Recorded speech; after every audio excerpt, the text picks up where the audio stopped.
Branch નવરાત્રિને લઈને હથિયાર અંગેની ડ્રાઈવ ચલાવી રહી છે. આજે ક્રાઇમ બ્રાન્ચે વધુ 9 હથિયાર ઝડપી પાડ્યા. છેલ્લા 5 દિવસમાં ક્રાઇમ બ્રાન્ચે 17 હથિયારો જપ્ત કર્યા.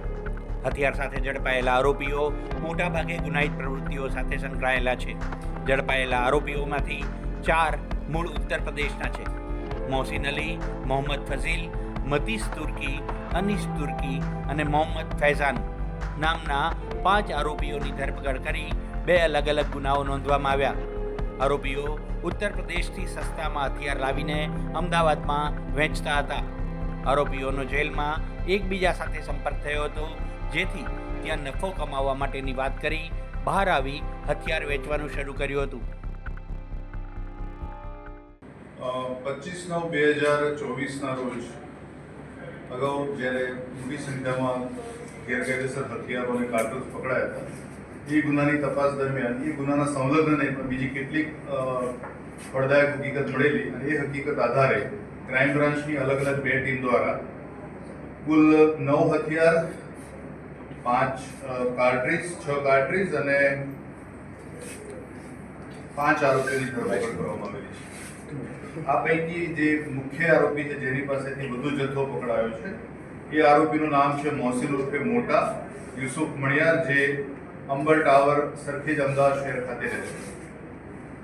આ મોહસિન જે છે એ આ હથિયારો ઈડર ખાતેથી લાવેલો હતો અને ત્યાં કોઈ કલ્પેશ ઠાકોરના નામની વ્યક્તિ સાથેના સંપર્કમાં આવેલો. મોહસિન જ્યારે રિક્ષા ચોરીના ગુનામાં સાબરમતી જેલમાં જ્યુડિશિયલ કસ્ટડીમાં હતો તે વખતે આ ઠાકોરના સંપર્કમાં આવેલો અને એ લોકોની જે મિત્રતા વધી એમાં જ્યાં ખબર પડી કે મોહસિનને કે કલ્પેશ ઠાકોર ગેરકાયદેસર હથિયારો લાવી અને વેચે છે અને એમાં આર્થિક ફાયદો પણ છે, તેથી એની પાસેથી એણે 5 પિસ્ટલ, દેશી બનાવટની 5 પિસ્ટલ્સ એની પાસેથી ખરીદેલી અને એ અહીંયા વેચાણ અર્થે લાવેલો હતો. અને જે માહિતી મળતા એને વિશાલાથી સતેવાડી જવાના પાછળના રોડથી એને અટક પકડવામાં આવેલો છે. એ જ રીતે બીજા એક જે 4 આરોપી જે છે એ પૈકી મોહમ્મદ ફાઝિલ તુર્કી, જે ચીફા સોસાયટી દાણીલીમડા ખાતે રહે છે, મતીન તુર્કી, જે મિર્જાપુર કોર્ટની સામે રહે છે નવસુંદરા કોમ્પ્લેક્સમાં, અને અનીશ તુર્કી એ અભિષેક એસ્ટેટ શાહીબાગ ખાતે રહે છે, અને મોહમ્મદ ફૈઝાન તુર્કી, જે મિર્જાપુર કોર્ટની સામે વસુંધરા કોમ્પ્લેક્સ પાસે રહે છે. માહિતી મુજબ આ લોકો પણ આ જે ગેરકાયદેસર હથિયારો ઉત્તર પ્રદેશ સંભલ ખાતેથી લાવેલા, કારણ કે આમ 4 આરોપીઓ મૂળ સંભલના છે અને અહીંયા ઘણા વર્ષોથી અહીંયા રહે છે, અને ત્યાંથી લાવેલા એ પૈકી દેશી કમંચર 3, એક પિસ્ટલ અને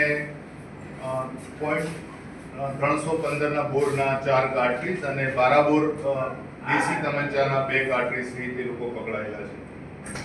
આ જે આરોપીઓ છે એ એમના મૂળ વતનમાં, જ્યાં એમને સરળતાથી આ પ્રકારના ગેરકાયદેસર હથિયારો મળે છે, તો ત્યાંથી લાવીને અહીંયા વેચવાની આ પ્રવૃત્તિ કરતા હતા. એ માહિતી આધારે કુલ 5 આરોપીઓની 2 ગુનામાં ધરપકડ કરવામાં આવેલી છે.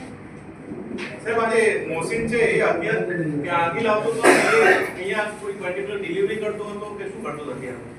મોહસિન જ્યારે સરખેજ પોલીસ સ્ટેશનના રિક્ષા ચોરીના ગુનામાં સાબરમતી જેલમાં હતો, એ વખતે ઈડર પોલીસ સ્ટેશનના એક ગુનાનો આરોપી કલ્પેશ ઠાકોર, એ પણ એક ચોરીના ગુનામાં ત્યાં સાબરમતી જેલમાં હતો, અને ત્યાં બંને વચ્ચે જે પ્રકારના મિત્રતા થઈ, પરિચિત થયો, અને એમાં એકબીજાને ખબર પડી કે કલ્પેશ ઠાકોર જે ઈડરનો વતની છે, ઈડર તાલુકાનો, અને એ આ પ્રકારે ગેરકાયદેસર હથિયારો લાવી અને છુપી રીતે વેચે છે.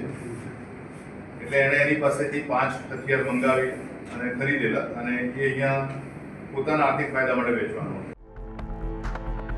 ક્રાઇમ બ્રાન્ચે બાતમીના આધારે અત્યાર સુધી શોટગન, 12 બોરનું હથિયાર, પિસ્તોલ, કટ્ટા સહિતના અલગ અલગ હથિયાર કબજે કર્યા.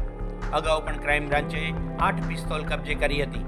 નવરાત્રી અગાઉ જ 5 દિવસમાં 17 જેટલા હથિયાર મોટી માત્રામાં કારતૂસ સાથે મળી આવતા વધુ તપાસ હાથ ધરવામાં આવી છે. આરોપીઓ શા માટે હથિયાર લાવ્યા હતા તથા કોઈ ગુનાહિત પ્રવૃત્તિને અંજામ આપવાના હતા કે કેમ, તે મામલે પણ તપાસ શરૂ કરાઈ છે. બ્યુરો રિપોર્ટ, મુંબઈ સમાચાર.